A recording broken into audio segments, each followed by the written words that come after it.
Welcome to Country Fried Rock, where we talk with musicians to find out what inspires their creativity. Country Fried Rock, music uncovered. My guest today on Country Fried Rock is Steve Poltz. Welcome. Welcome. Thank you. Thank you for being with us. Well, mainly from the title, took me a minute to say it out loud to get it. And then I went, oh, tell me how you ended up in Australia. The way I ended up in Australia was back in 1999. I was on tour with Jewel, and I was her opening act all over the world and also in her band playing guitar. So I had double duties. And the tour took us to Australia, and that began my love affair with Australia. I've been there 12 times. So recently, when I was over there, I ran into one of the promoters that I met a long time ago through Jewel. And I said, what year was that I was there? And he said to me, well, Rick, and he was about Noineen Noiny Noin. And I thought that was so cool, the way he said Noineen Noiny Noin, that I phonetically spelled it out, Noineen. Noinyn. So Noineen Noiny Noin. I said, that's going to be the name of my next record. And everybody said, you can't do that. And I said, yes, I can. And here it is. I love it. Especially because visually it's complicated, but once you say it, it isn't complicated. Yeah. And it's the only Noineen Noiny Noin record out there. There's a few Let It Be's. Like if you look up certain titles, I wanted mine to be the only one. That's actually a really good idea. Thank you. I had not thought about that. I know that with like band names, that's particularly helpful, but I hadn't thought about it in terms of album names. Yeah.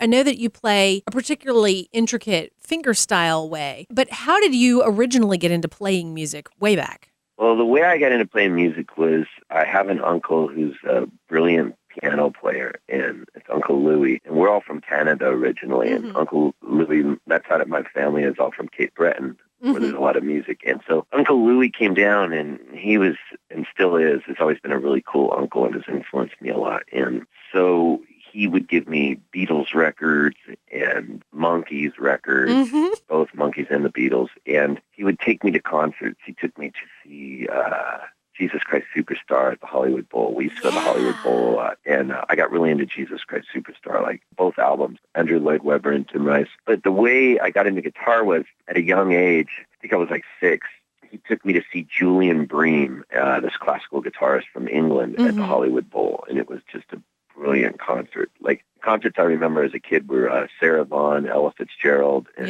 Carmen McRae. Yeah. And then Julian Bream. So I saw some pretty heady stuff for a young kid. And the Julian Bream one was the one that really affected me the most. And I remember when I left there, I said, I want to learn to play a string instrument. And they said, well, okay, you want to learn banjo or guitar? And I said, I want to learn classical guitar. So we had a guy come over to teach me, and I'll never forget, he had a glass eye and a wooden leg, and he smelled like mothballs. That's and great. I wanted to rock, but he brought over the Mel Bay Guitar Method book, and it was so boring. I remember as a kid going, this is it? It's sort of when you hit that reality that you're just not going to pick up guitar right away and start rocking, that it takes work. So I wanted to quit, but I owe it to my parents for saying, if we pay for these lessons, you have to promise you're going to practice an hour a day. You know, they made me stick with that promise. At first, it's hard. It's kind of like breaking a horse, a wild horse, and teaching him how to be. But then it was like a funny thing happened on the way to wherever I was going.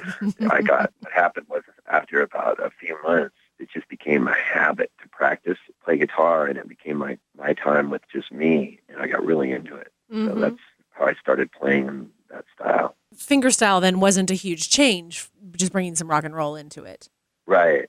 Yeah, it was more of a change when I left from playing classical guitar, which I did for years, to kind of playing like James Taylor style stuff and listening to. I remember the very first day I really heard Bob Dylan. I mean, like I had heard him on the radio every once in a while, but the day I really heard him was I have another uncle who had left some records, and he had moved away and gone, I think he went to Vietnam or something, and he left records, and one of the records was Bob Dylan, Blonde on Blonde. And I remember being bored one day, and I put that on, and I recognized the sound on Just Like a Woman of a classical guitar, because it's definitely a nylon string, or what we call a gut string guitar. And you can tell by the sound of it, it's just got a softer tone. I went, wow, that's a classical guitar, yet he's playing folk pop music. And it's that whole lick in between, but she breaks just like a little girl. Dum dum dum dum dum dum dum dum dum dum dum dum dum. And that's finger picking on the classical guitar.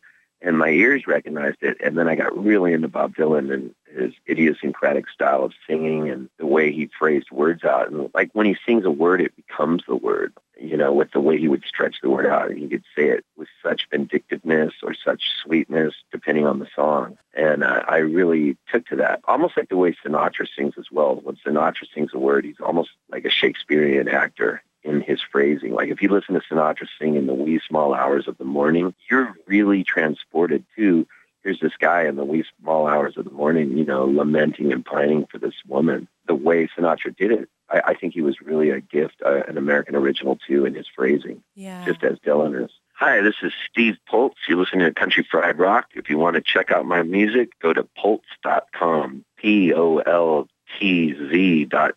Poltz.com. This has my brain going in so many different directions in terms of back to the Dylan thing. You're pretty young when that hit, though. Yeah, but I was a really precocious little kid, and I was up. And modest. I was glued to the Smothers Brothers Comedy Hour, and I was really trying to figure out what the adults were seeing in those jokes, because it was funny to me seeing Tommy's shenanigans and seeing his brother Dickie Smothers get angry with him, and then my dad explained to me what a straight man was versus the comedic guy, and how, like, as a duo, you needed one straight man, not to be confused with my Uncle Louie, who is a gay man. It's a whole different thing. And so I really got into all that stuff and what was happening, and it was exciting to me. And why were we involved in Vietnam? And every day I would ask my parents, well, why? I still don't understand why we're killing people. Like, why? So they got that mad? Can't they sit down at a table? I was constantly asking this question. So we're going to kill people? Right. Wait, so I was like obsessed with this. I would get the globe out and say, so right now we are killing people here, right? Yeah, Steve. Can we change the subject? No, like we're shooting people, like kids and stuff. They're getting killed over what? Well, there's this thing called communism, and it really was. I grew up with that awareness because I was in 1966, I was a 6-year-old little kid. Like my earliest memory is my mom crying at Kennedy's funeral on TV. I remember that, and I was wondering why she was crying. And then I remember Martin Luther King being assassinated. I remember Bobby Kennedy being assassinated, and there was this whole period of tumult. And it seemed like every day some rock star was ODing, Jimi Hendrix, Janis Joplin. And so I remember I had pictures of the Beatles on my wall, and I was obsessed with Richard Nixon. Why did he not like John Lennon? Why can't people just get along? And so all of that really played into music. And music, to me, back then was scary. It scared me, yet I was drawn to it. So a lot of those questions then still remain in our current lives as well. They still remain today. Yeah, it's ever elusive. There's an answer, you could take it all the way to the riddle of the Middle East. How is that ever going to be solved, And it goes back to tribal thinking and kind of United States trying to force democracies on people that aren't ready, or supporting dictators in countries that we have no business being in because it's economically beneficial to us to support them, and then wondering why when they turn against us. Why are they turning against us? Well, because it was right for somebody like Fidel Castro to come in Cuba back in the years with Che Guevara. If you just look at the whole thing historically, like when I went to college, I studied political science, and I even brought my professors home for Thanksgiving from the college I went to. And I'm talking like conservative and liberal professors. I hung out with both. Like one of my teachers was a total Nixon apologist, and we read pro-Nixon books, and I loved that guy. Like his arguments were very cogent and valid, and the way that he phrased his arguments to why Nixon was a brilliant politician, which in many ways he was, with ping-pong diplomacy. However, his own paranoia got the best of him. But I think all that plays into music. So at what point did those thoughts and or feelings end up coming through in your music? Well, that took a long time. I didn't write songs till I got older. I always tried to write songs, but what I did do was learn a lot of songs, and that's what I tell a lot of people today, like younger players. Learn all the songs you can and learn really complex songs. Like a couple years ago, I learned the Marvin Hamlish, Marilyn and Alan Bergman song that they co-wrote together called The Way We Were that Streisand had a hit with. Oh, yeah. It's a beautiful song, and if you really look at it lyrically and melodically, it's crazy. The chord changes. Or I tell the guitarists, learn a Jimmy Webb song, like By the Time I Get to Phoenix, because they're very deceptive. You think, oh, that's not going to be that hard, but the chords that Jimmy Webb uses are brilliant, and make those guys your gurus and your teachers. And if you study those songs, it's going to manifest itself in some way in your writing, because we're all sponges, and you're going to pick up something out of it. Listen to that and listen to the Sex Pistols. Listen to Nevermind the Bollocks. I mean, the production on the album's crazy. Yeah. It's insane how good that record is. I love listening to some really hardcore punk rock and then listening to some beautiful, Barbra Streisand. And I think they're all valid and they're going to come out in different ways. I didn't start writing until I was older, but I learned a lot of songs, like from Loud and Wainwright singing Dead Skunk in the Middle of the Road. Yep. I always loved those humorous songs. To Pete Seeger, Waist Deep in the Big Muddy, a political song about questioning authority. That's interesting because the methodology then is really similar to that of how famous artists originally learned. You study the masters, you imitate the masters, then you move on. Yeah, I'm a true believer in that. And for classical guitar, I listened, I had my favorites. There was a female player, Leona Boyd. She was fantastic and also beautiful to look at. She was like my first crush. I was like, wow, this girl's hot. And I was a kid, and she plays classical guitar. And then, of course, Segovia. I never liked Christopher Parkening that much. There was something about, I even had a sense of weird style back then. I didn't like his turtlenex he wore. I found them offensive to my sense of style. I thought he was too hoity-toity, and I liked Julian Bream because he was a little more ragamuffin-y. And then I really fell for the pianist Glenn Gould, and that was because he had Asperger's syndrome, and he would always wear like a scarf, even if it was like 100 degrees outside, and gloves that had the fingers cut out, and he would play with his nose really close to the piano keys and hum along with it, and he did Bach's Goldberg variations from the late 50s, which was like crazy for him to attempt it as a young man, and then he redid it like 30 years later, and you can listen to both Goldberg variations. And what's crazy about it is when he redid it, he started it much slower. You listen to the first movement, and you hear the world weariness of somebody who had traveled all these concert halls. I love hearing both of those back to back. The one version he did in like the late 50s to the one in 82. And what's strange is Sofia Coppola used that song, the Goldberg Variations, the later one, in her film that she had out. I can't remember the name of the last film, but I really liked it. It was a very slow-moving film. And I freaked when I heard it, and I was like, wow, I can't believe she picked that. It's such a beautiful piece. So it's weird how music affects the mood. Hey, this is Steve Poltz, and you're listening to Country Fried Rock. It was Stephen Dorff's in it, and he hadn't been in a movie in a long time. I think most people didn't like the film. It was too slow moving to it. Like Sofia Coppola's films, like Lost in Translation, and then the last one, they're very slow. But I love slow films. Like I'm so excited to see the new Wes Anderson film, Moonrise Kingdom, that's out now, and I can't wait to go see that. After your own sort of self-structured apprenticeship, I guess, in studying what mattered to you from a variety of genres, what then led to deciding to write music after having a poli-sci degree? I think what it was what led to me writing music. It's so funny. This is going to make you laugh, probably. I went through this phase where I just wanted to hear depressing Jackson Browne songs. Okay. And he was writing all of these sad, forlorn, heartbreak songs. I was listening to that and Pink Floyd, The Wall. I'll never forget this. And the line Blue Nun was out. And I met this girl named Mary, who spelled her name Maree, and she had long hair. And she used to come over every day, and we would just like make out and kiss and put on Pink Floyd, The Wall. And we would just like hang out all the time. She was this hippie girl, and I was so into her. And that's all we would listen to. So I wanted to write songs like Jackson Browne. Like I thought that's what a song had to be like. Right. I'll never forget this. Finally, one day my sister came home, and she was working on the college radio station. She goes, "Take that stuff off." And Elvis Costello had just come out with My Aim Is True, and she put that on. And I remember he looked like Buddy Holly, kind of, wearing the Buddy Holly glasses. His name was Elvis Costello, and I loved it. So I got into that. And then it still took me a while to start writing songs. And what I realized is you have to find your voice. And I mean your voice as a singer and as a lyricist and what you have to say. So I remember the first time it hit me, I wrote a song called Single Life that's on the Rugburns record from my band, the Rugburns. Right. On the record, Morning Wood. And that song was like really honest and what I was feeling. And I remember when I wrote it, it scared me because I thought, I can't sing this. And I sang it that night at a gig. And I remember on the break, people were coming up going, what was that one song, Single Life? That's cool. And that's how I knew I did something right, because I didn't say this is a song I wrote. I just sang it.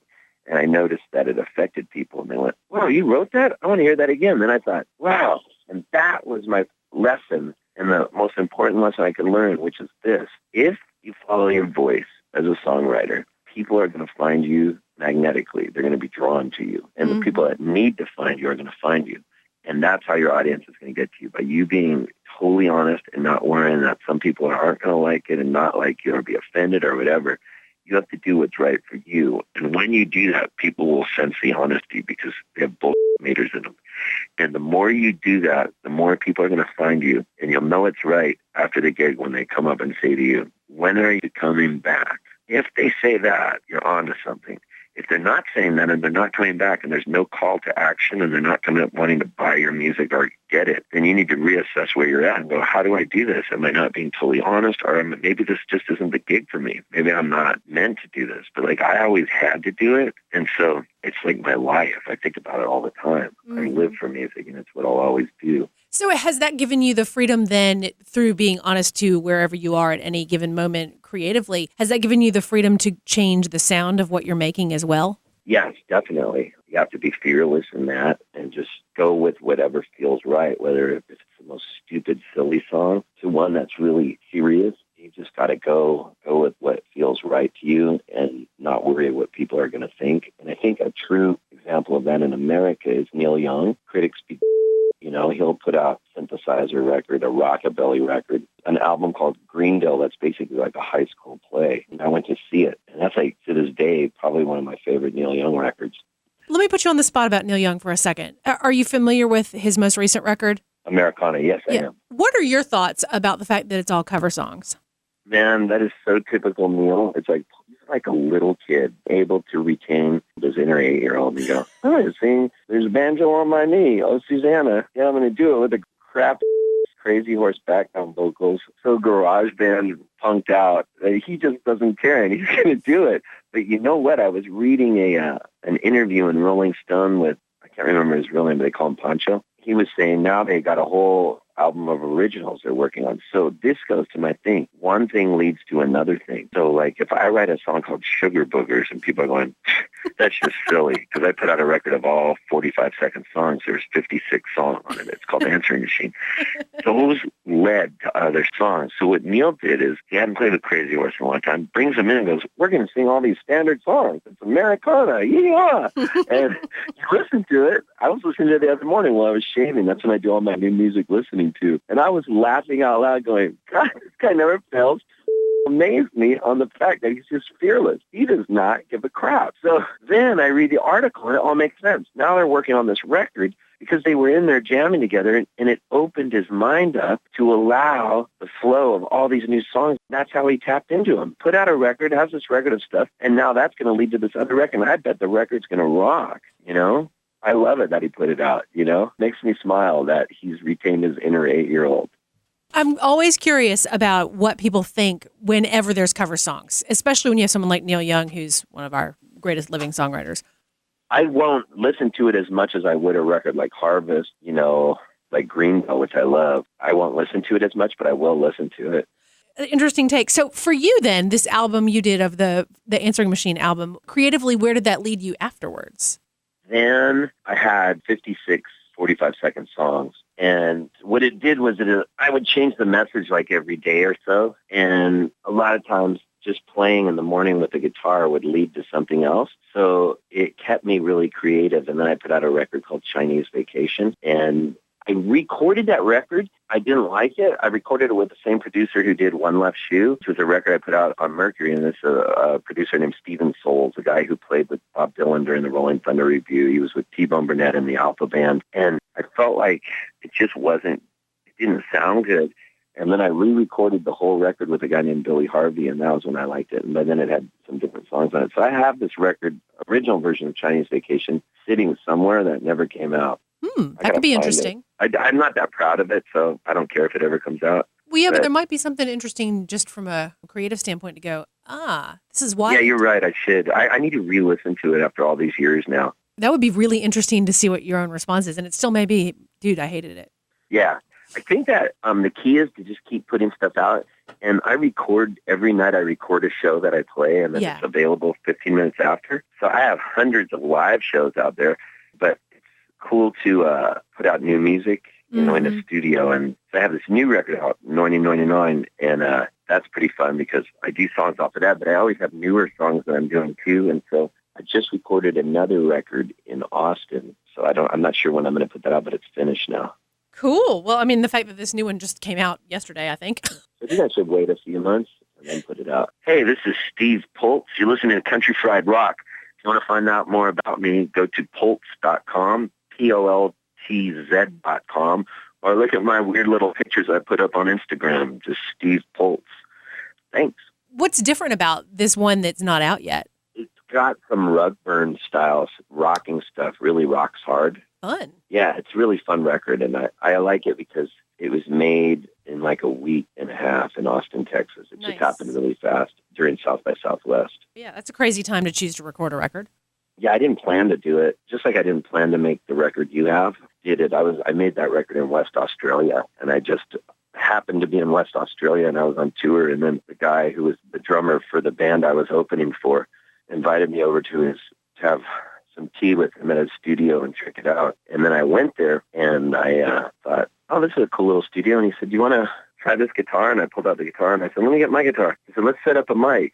And I go, okay, got any new songs you want to work on? Yeah, let's just record the song, see what it sounds like. And he said, oh, I can have a pedal steel player come over. I'll play drums on it. Next thing I knew, I was making a record. That's great. That's how I make records, by accident. That works. Like, they don't have a thought. When I was on Mercury Records, that had the thought put onto it, where we had this big budget and they were flying in producers to do the interview, and Danny Goldberg had signed me, and it was like a whole different style. It was a whole different world back then. But now it's like we can do whatever we want. I actually think it's more fun.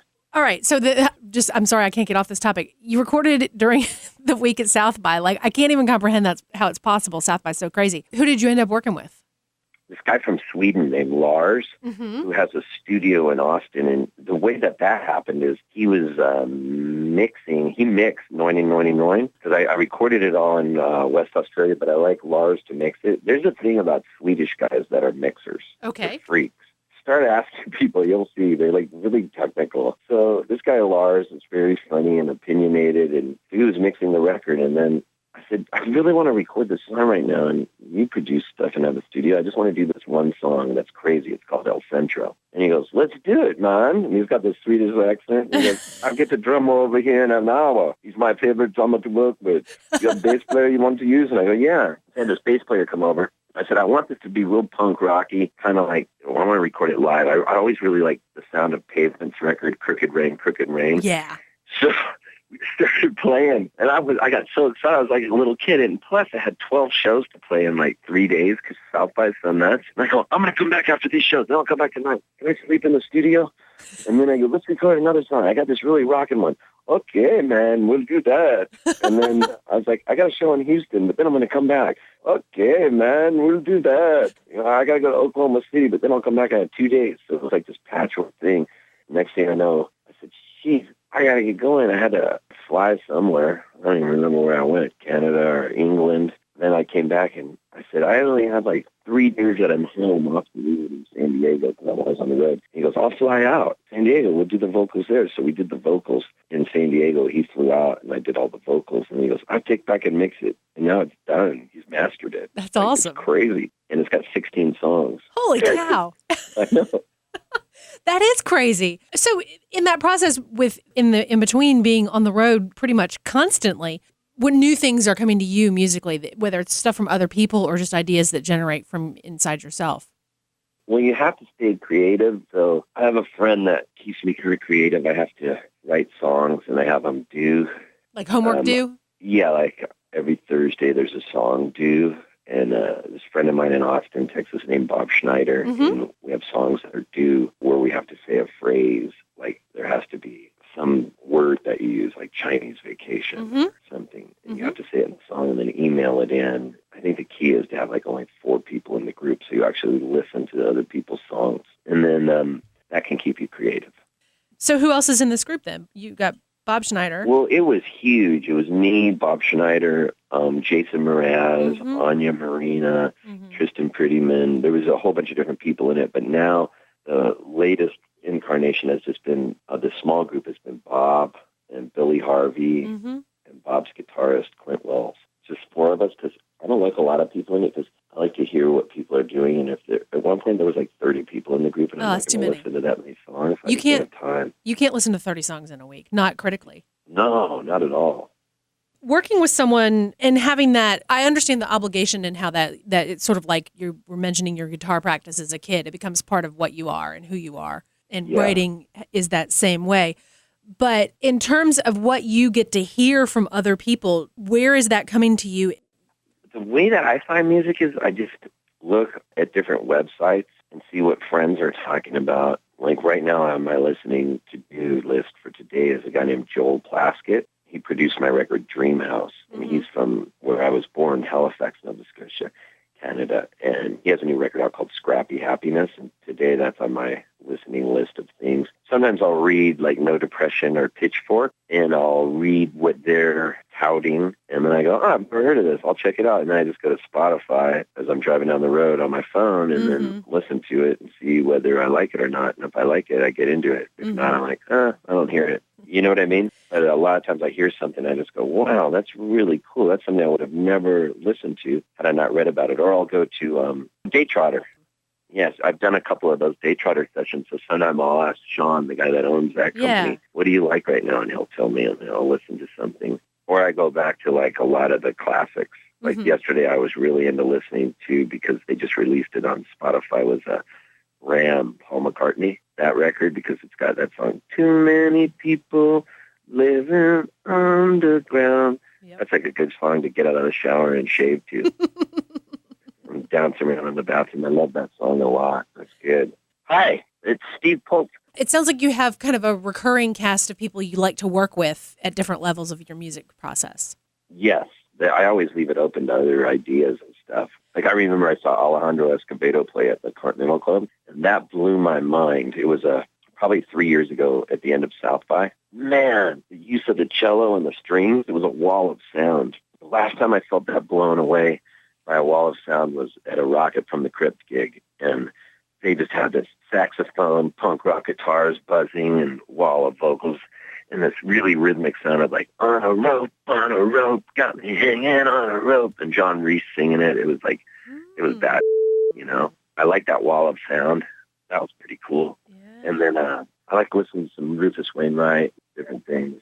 When you're talking about the wall of sound, not so much in the Phil Spector method, but more in terms of just an overwhelming depth of sound, yet you often tour just you and an instrument. Yeah, definitely. I'm able to do a lot more just solo, able to say yes to a lot more gigs. Like I'm leaving on Friday to Wales in the UK to play a wedding, and then I'm going to play a show in London while I'm there. And what happened was when I was in the Rugburns, it was really fun and everything, but I got tired of making group decisions. I don't like it. Right. I don't like being in a group where it's a democracy. I don't want to share decisions with people. I'd rather just do what I want to do and then hire musicians to play the songs that I wrote and not have to do a bunch of co-writes with people, and which is also valid. But I don't want to go, when do you want to tour? Let's plan it out. I hate group decisions. I like to go where I want to go. So I remember when I was in the Rugburns, I was writing like some quieter songs that were love songs. And I remember the Rugburns fans didn't want to really hear that. Right. And they were like screaming for Dick's Automotive, this song of mine that was kind of anthemic. And so I was like, I'm not into this anymore. And when I started going solo, what made me want to do that was I went to see Loudon Wainwright III at McCabe's in Santa Monica. And I remember I saw him, all these lights went off in my head. And I went, wow, I could do that. I just thought I could do that. I wasn't intimidated. It inspired me. Like I went, I could do that. Not what he's doing, but I could do what he's doing, meaning I could be a solo guy playing and singing. Right. I mean, Loudon Wainwright's the only Loudon Wainwright. So I don't want that to be misconstrued, but what I know was he inspired me. Then I remember when I toured with Rufus Wainwright, he called his dad one night, and he was like, Dad, I met your illegitimate son. His name is Steve Poltz, because of what I was doing on stage, which was in the same lineage of the singer-songwriter troubadour, telling stories, making people laugh. And so once I realized I could do that, man, there was so many more gigs that became available. I could play people's living rooms, and I could constantly work, because I was the guy, like one guy that started the Rugburns with me. He didn't like the road schedule. He wasn't made for the road. Right. And he was like, God, this is such a drag. And for me, I was like, wow. When I look at the tour schedule and I see 30 gigs coming up in the next 5 weeks, I get really filled with a sense of wonder and excitement still to this day. Like, wow, what's that going to be like? Oh, I just played Singapore last month, you know? And So I was able to say yes a lot more and keep working. And the more you work, the more opportunities are available to you, because it's kind of like they say, you just got to show up and take your at-bats, like in baseball. And so you get your 10,000 hours in. Next thing you know, more opportunities come about. Now I'm able to have this career. And as it grows, I can bring a band out when I want to bring a band out. And I could have a wall of sound. If I want a wall of sound, I can go, I want to do what Alejandro did and bring out a cellist and this or that. You know, the key is to build your following, have it available, and then stay creative. And it's a really good job. Like, I'm lucky to have this job. So you mentioned the 10,000 hours. Do you follow Left Sets regularly? Yeah, he's printed a couple of my letters. I've been email of the day before. That's kind of funny. And obviously the guy is controversial. Like right now there's a big argument going on regarding the David Lowery letter that he wrote, which I think Left Sets totally misunderstood, because I didn't feel like David Lowery was beating up on that girl from NPR. I felt like his letter was really well written. Huge Kemper Van Beethoven fan. Yeah, he was gracious, if you ask me. And the whole argument about, why don't you bring back the Smith Corona typewriter, I just thought it was a bad argument. I thought it was a reactionary response on Bob's part and not well thought out. And if he really was to go back and read it, he would say, and I know Bob, I met him at Folk Alliance. He came to my show. You know, and I like him a lot. I love him. I think he's really, in some ways, has been like one of my gurus and my teachers of, you know, going out and hammering it. But he also says stuff that's just completely ludicrous. The reason that I ask about him is really because for me, that goes back to the whole getting a good argument on either side of the political spectrum from the different professors. In that, for me, whether I agree with the argument or not, if there are logical, valid reasons supporting the argument, I respect the argument, although I still may not agree. Yes, I think that we have to learn, again, in our society to be a little bit kinder. I think the internet has made a forum where people can be so mean to each other, and everybody's a critic. You know, everybody's a critic on American Idol and wants to trash something. I mean, look at the comments on YouTube. Oh, yeah. I can't even look at them on most papers other than the New York Times, which I think has really thoughtful and insightful comments on their op-ed pages. You know, if you read a piece by Maureen Dowd, or you read a piece by Gail Collins, or the economist Paul Krugman, the responses are great. Even their more conservative writers like David Brooks, even though I don't adhere to what he's saying on his columns on the op-ed, I really find that the responses are really good. And so I feel like people need to go back to being a little bit more gracious to each other and not be so reactionary. Why does everything have to be a fight? You know, can't we intelligently discuss things? And why does everybody have to be mean? You know, we don't have to be mean. It causes a ripple effect of meanness, or we can choose to be kind to people and listen to them. How are you seeing that impact people who are finding your music? I feel like as moths are drawn to light, people are drawn to certain kinds of music. Yeah. And so what happens to me is I go out and play, and I constantly have people coming up and going, they've never seen you before. I brought some newbies. They've never seen you before. And I'm like, oh, great. And hopefully the new people that come in like the show, and then they want to come back, and they're nice about it and dig it. But I remember the other night I played in Ann Arbor at the Arc, and a friend of mine brought this woman, and I was totally having a wild show that night because it kind of can be unpredictable. And I played this show that I feel was like one of my best as far as where I want to be. Nice. It was edgy and wild and weird, but her friend couldn't stand it. Huh. Like, I'll never go see that guy again. And the girl made a point. I'm like, he's a super fan of mine. I'm telling me that her friend didn't dig it. Huh. And that my friend was like, I love it, but I know you. It made me just go, oh, well. I was talking to my friend Anya Marina about it the other day. She's on Chop Chop Records Atlantic. She's one of my favorite artists. She's also an ex-girlfriend. And she was just saying, we go, how do you feel when people totally don't dig what you do? She goes, honestly, good. Then they're out of the way and they don't come back. They don't need to come back. Like, it's not for them. So music's weird like that. What you're doing, if somebody doesn't like what you're doing, that's cool. Then, you know, you don't have to come back. I find that the people that come to see me are meeting each other via house concerts and the internet. They've established friendships where I'll play and people fly in for shows. Like, I have a guy that flies in from Australia, a guy that'll follow me around all through the Midwest, and they've met all these other people, and they become like this family. And sometimes they're just more excited about seeing each other even than me, which is really cool. That like, is it's cool. Created this group. And I'm not going to say I'm the cult leader or anything like that, but it's like my music has been the thing that's brought them together. And they've created friendships. And Some people have even been married and divorced, Hi, this is Steve Poltz. Check out my newest record, Noineen Noiny Noin, and it's available at Poltz.com, PLLTZ.com. There's a couple things then related to that. You said the show at the Arc in Ann Arbor was just awesome. What makes it or what brings it for you that makes one show just so exemplary?